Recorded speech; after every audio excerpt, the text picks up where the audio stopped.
ഷിരൂരിൽ നിന്നുള്ള കാഴ്ചകളാണ് നമ്മൾ കണ്ടുകൊണ്ടിരിക്കുന്നത്. ഷിരൂരിൽ അവിടെ രക്ഷാദൌത്യം പുരോഗമിക്കുകയാണ്. അർജുനായുള്ള തെരച്ചിൽ പുരോഗമിക്കുന്ന ലോറിയിൽ കുടുങ്ങിയ മണ്ണിനടിയിൽ കുടുങ്ങിയ അർജുന് വേണ്ടിയുള്ള രക്ഷാദൌത്യം അത് പുരോഗമിച്ചുകൊണ്ടിരിക്കുകയാണ്. വളരെ വേഗത്തിലായിട്ടുണ്ട് ഈ സമയങ്ങളിൽ രക്ഷാദൌത്യം. പക്ഷേ ഇത് 6ാം ദിവസമായി എന്നുള്ളതാണ് ഏറ്റവും പ്രധാനപ്പെട്ട കാര്യം.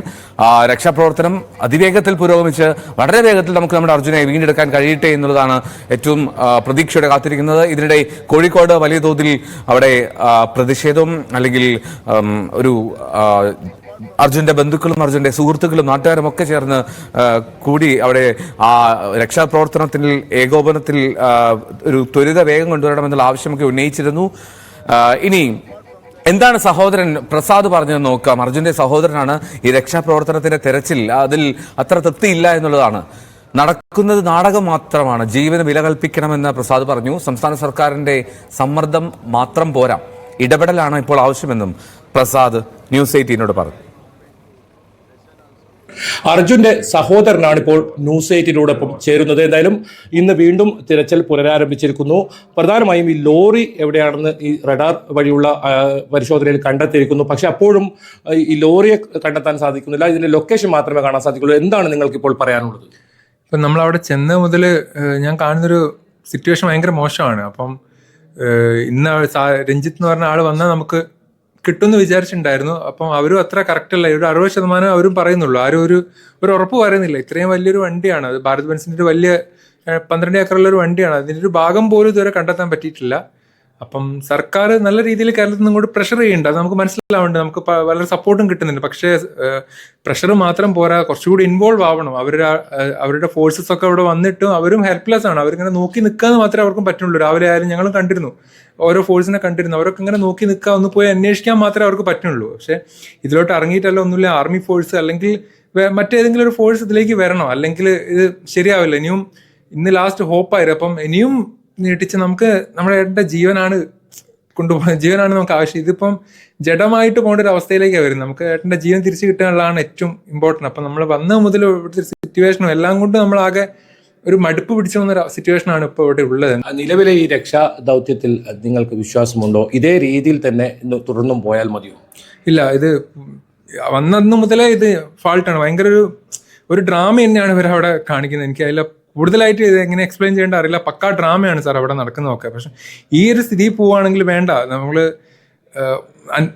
വെറുതെ എന്തിനാ നമുക്ക് വേണ്ട ഏട്ടൻ്റെ ജീവനോടെ ഏട്ടനെ കിട്ടാൻ വേണ്ട. അപ്പൊ ഈ ഒരു രീതിയിൽ പോയാൽ ഇന്നും മറ്റന്നാളുമായിട്ട് തീരാൻ പോകുന്നില്ല സാർ. ഈ ഒരു രീതിയിൽ പോവാണ്. സർക്കാരിന്റെ പ്രഷറും കാര്യങ്ങളൊക്കെ ഉണ്ടാവും. ഒന്നുകൂടി ഇൻവോൾവ് ആണ്. അവർക്ക് ഇവിടെ നിന്ന് സന്ദർശിക്കണം, അല്ലെ ആർമി ഫോഴ്സസ് അങ്ങനെ ആരെങ്കിലും ഇവിടെ വേണം. അല്ലാണ്ട് ഒന്നും നടക്കില്ല. നാളെയും സ്ഥിതി ഭയങ്കര മോശമാവുകയുള്ളൂ. അല്ലാണ്ട് നമുക്ക് ഉള്ള ജീവനോടെ എവിടെ ഉണ്ടെങ്കിൽ ഒരു അംശമെങ്കിലും നമുക്ക് കിട്ടിയാൽ രക്ഷപ്പെടുത്താൻ പറ്റും. അതൊന്ന് എങ്ങനെയെങ്കിലും എല്ലാവരും ഒന്ന്, ഒരു ജീവനാണല്ലോ, അതിന് വില കൽപ്പിക്കുക എല്ലാവരും. അത്രേ ഇപ്പൊ പറയാനുള്ളൂ. വേറൊന്നും. പ്രസാദിന്റെ സഹോദരനാണെന്ന് അറിയാം. പക്ഷെ ഇപ്പോൾ അത് കേരളത്തിന്റെ മുഴുവനൊരു ആവശ്യമാണ്. എവിടെയാണ് അർജുൻ എന്നത്, അർജുനെ ജീവനോടെ വേണം എന്നുള്ളത് നമ്മളും ആ ഒരു രീതിയിൽ തന്നെയാണ് മുന്നോട്ട് പോകുന്നത്. അപ്പോൾ ഈ മുഖ്യമന്ത്രി പിണറായി വിജയൻ ഉൾപ്പെടെ ഇടപെടുന്ന ഒരു സാഹചര്യം നേരത്തെ ഉണ്ടായിരുന്നു. അപ്പോഴാണ് കുറച്ചെങ്കിലും ഈ തെരച്ചിലിന്റെ ഒരു ഊർജ്ജമുണ്ടായത്. ഇപ്പോൾ എന്താണ് ആ കാര്യത്തിൽ പറയാനുള്ളത്? അതിന്റെ പ്രഷർ ഇവിടെ നമുക്ക് മനസ്സിലാവുന്നുണ്ട് സാർ. അത് നല്ല രീതിയിൽ അവരുടെ പ്രഷർ ഉണ്ട്. ഓരോരുത്തരെ വിളിച്ച് നല്ല രീതിയിൽ ഇന്ന് രാവിലെയൊക്കെ അവർ പ്രഷർ ചെയ്തിട്ടാണ് രാവിലെ നമ്മളെ കൊണ്ടുപോയി ആ സ്പോട്ടിൽ GPS ലൊക്കേഷനിലെ സ്പോട്ടിലോട്ട് നമ്മളെ കയറ്റിയിട്ട് അതിന്റെ മുകളിൽ നമ്മളൊരു ഫോട്ടോ എടുക്കാൻ മാത്രമായിട്ട് അങ്ങോട്ട് കൊണ്ടുപോയി കയറ്റിക്കുക. അതൊക്കെ കണ്ടപ്പോൾ ഭയങ്കര വിഷമമുണ്ട്. നമ്മളെ ഏട്ടൻ അതിന്റെ അടിയിൽ എവിടെയോ ഉണ്ട്. അവിടുന്ന് നമ്മളോട് നിൽക്ക്, നല്ല പോസ് കൊണ്ട് അവിടെ സെറ്റായിട്ട് നിൽക്ക്, ഫോട്ടോ എടുക്കട്ടെ, സ്മൈൽ എന്നൊക്കെ അയാൾ ഭയങ്കര ഹാപ്പി ആയിട്ട്. പക്ഷെ നമ്മളെ ഏട്ടൻ അവിടെ എവിടെയോ ഉണ്ട്. അപ്പം അതൊക്കെ ഭയങ്കര ഒരു മനസ്സിന് ഭയങ്കര വിഷമം ഉണ്ടാക്കുന്ന ഒരു സിറ്റുവേഷൻ തന്നെയായിരുന്നു. അപ്പം ഇത്രയും ഇതിങ്ങനെ പോയാൽ നമുക്കും ഇവിടെ കണ്ടു നിൽക്കാൻ പോലും പറ്റാത്തൊരവസ്ഥയാണ്. നമ്മളവിടെ സ്പോട്ടിൽ വന്നത് മുതലുണ്ട്. പക്ഷെ രക്ഷാപ്രവർത്തനമൊന്നുമല്ല, അതൊരു ചെറിയ ഭാഗത്തു കൂടി റോഡ് ക്ലിയർ ആക്കുന്നുണ്ട്. പക്ഷെ അതിൽ അവിടെ ഒരു ഡ്രാമയാണ് അവർ ക്രിയേറ്റ് ചെയ്യണത്. അത് അത്യാവശ്യം ബുദ്ധിയുള്ള ആർക്കായാലും അത് മനസ്സിലാവും. ഇപ്പം അത്രേ പറയാനുള്ളൂ. തീർച്ചയായും ഈ രക്ഷാപ്രവർത്തനം ഊർജിതമാക്കണം. കേരള മുഖ്യമന്ത്രി പിണറായി വിജയൻ വീണ്ടും ഇതിൽ ഇടപെടണം എന്നൊരു ആവശ്യം തന്നെയാണ് ഇപ്പോൾ ഇവർ മുന്നോട്ട് വെക്കുന്നത്. ശിരൂരിൽ നിന്നും KB ബൈജു, ന്യൂസ് 18. പ്രസാദാണ് പ്രതികരിച്ചത്. അർജുന്റെ സഹോദരനാണ് പ്രസാദ്. അർജുന്റെ സഹോദരൻ പറയുന്നത് പോലെ കൂടുതൽ ഇടപെടൽ ആവശ്യമുണ്ടെങ്കിൽ അത് വേണ്ടിവരും, അത് ചെയ്യുക തന്നെ വേണം. എന്താണെങ്കിലും ശിരൂരിൽ രക്ഷാദൌത്യം അത് ഊർജിതമായി തുടരുന്നു. രക്ഷാപ്രവർത്തനം അത് പുരോഗമിക്കുകയാണ്.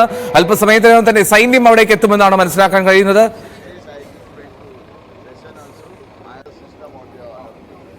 ഓക്കെ, സൈന്യം ഷിരൂരിലേക്ക് എത്തി എന്നുള്ള റിപ്പോർട്ടുകൾ വരുന്നു എന്നുള്ളതാണ് പറയുന്നത്. സൈന്യം ഷിരൂരിലേക്ക് എത്തി എന്നുള്ള സൂചനകൾ വരുന്നു. അതിന്റെ ഒരു ഔദ്യോഗിക വിവരം ലഭ്യമാകേണ്ടതുണ്ട്. എങ്കിൽ പോലും സൈന്യം ഷിരൂരിനടുത്തെത്തി രക്ഷാദൌത്യത്തിലേക്ക് എത്തി തുടങ്ങിയോ എന്നറിയില്ല. ബൈജു ഉണ്ട് ഇപ്പോൾ അവിടെ നിന്ന്. ബൈജു, സൈന്യം എത്തിയോ? എൽദോ, നിലവിൽ സൈന്യം ഇവിടെ എത്തിയിട്ടില്ല. ഞാൻ ഈ സംഭവം, അപകടം നടന്ന സംഭവ സ്ഥലത്ത് തന്നെയുണ്ട്. ഇപ്പോൾ നേവിയുടെ ഒരു വാഹനമാണ് ഇപ്പോൾ കടന്നുപോയത്. സൈന്യമല്ല, സൈന്യം ഇതുവരെ എത്തിയിട്ടില്ല.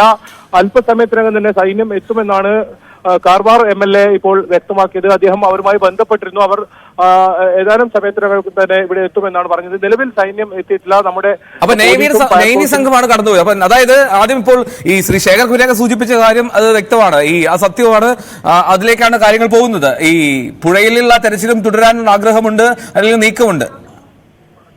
തീർച്ചയായും കരയിലും അതുപോലെ തന്നെ പുഴയിലും അത്തരത്തിലുള്ള പരിശോധന, തെരച്ചിൽ തന്നെയാണ് ഇന്ന് ഊർജിതമാക്കിയിട്ടുള്ളത്. നേവി സംഘം ഈ പുഴയിൽ തിരിയുന്നുണ്ട്. കാരണം ഇവിടുത്തെ ഒരു പ്രദേശവാസി ഈ പുഴയിൽ ഒഴുക്കിൽപ്പെട്ട് അപകടത്തിൽപ്പെടുന്ന നാട്ടുകാർ ശ്രദ്ധയിൽപ്പെട്ടിരുന്നു. അവരുടെ രക്ഷാപ്രവർത്തനമാണ് ആ ഭാഗത്ത് നടക്കുന്നത്. ഒപ്പം തന്നെ വലിയ തോതിൽ ഈ ലോറി ഇത്തരത്തിൽ കാണാതായ അർജുന് വേണ്ടിയുള്ള തിരച്ചിൽ അത് ഊർജിതമായി തന്നെ മുന്നോട്ട് കൊണ്ടുപോകുന്നുണ്ട്. സൈന്യം ഏത് സമയത്തും ഇവിടെ എത്താം. അവർ ഈ വഴി വന്നുകൊണ്ടിരിക്കുകയാണെന്ന് കാർവാർ MLA പറഞ്ഞത്. അല്പസമയത്തിനകം തന്നെ അവർ എത്തും. വളരെ അടുത്ത് എത്തിക്കഴിഞ്ഞു. ഞാൻ ഈ സംഭവ സ്ഥലത്ത് തന്നെ ഇപ്പോഴും ഉണ്ട്. മാധ്യമപ്രവർത്തകരെ ആദ്യം പുറത്തേക്ക് മാറ്റിയിട്ടുണ്ടെങ്കിലും തൊട്ട് സമീപത്തായി തന്നെ നമ്മൾക്കിപ്പോൾ നിൽക്കാൻ സാധിക്കുന്നുണ്ട്. കൃത്യമായ വിവരങ്ങൾ നമുക്ക് ഇവിടുന്ന് നൽകാനും സാധിക്കുന്നുണ്ട്. അതുകൊണ്ട് തന്നെ സൈന്യം നിലവിൽ എത്തിയിട്ടില്ല. അത്തരം വാർത്തകൾ തെറ്റാണ്. ഇപ്പോൾ നേരത്തെ ഉണ്ടായ അതേ രീതിയിലുള്ള തെരച്ചിൽ, ആ റഡാർ സിഗ്നൽ ലഭിച്ച ലോറി ഉണ്ടെന്ന് കണ്ടെത്തിയ ആ സ്ഥലം, അവിടെയുള്ള തെരച്ചിൽ തന്നെയാണ് ഇപ്പോൾ പുരോഗമിക്കുന്നത്. 6 JCB ഉപയോഗിച്ച് മണ്ണുകൾ നീക്കം ചെയ്തുകൊണ്ടിരിക്കുന്നു. ഇതുവരെ ലോറി കണ്ടെത്താനായിട്ടില്ല. ഇന്ന് ഇതിന് എന്തായാലും ഒരു തീരുമാനമുണ്ടാകും. ലോറി കണ്ടെത്തും എന്ന് തന്നെയാണ് MLA അല്പസമയം മുമ്പ് പറഞ്ഞത്. AKM അഷ്റഫ് MLA ഉൾപ്പെടെയുള്ളവർ ഇവിടെ ഉണ്ട്. എന്തായാലും തെരച്ചിൽ ഇപ്പോഴും തുടരുകയാണ്. കാലാവസ്ഥ അനുകൂല കാലാവസ്ഥ തന്നെയാണ് ഇപ്പോഴും ഉള്ളത്. മഴ വന്നും പോയും കൊണ്ടിരിക്കുന്നു. പക്ഷെ അത് വലിയ തോതിലുള്ള ശക്തമായ മഴയൊന്നും ഈ സംഭവ സ്ഥലത്ത് ഇപ്പോൾ ഇല്ല. കുറച്ച് നേരത്തെ നല്ല ശക്തമായ കാറ്റുണ്ടായിരുന്നു. എന്തായാലും ഒരു നിമിഷം, ഞാൻ ആ ലോറി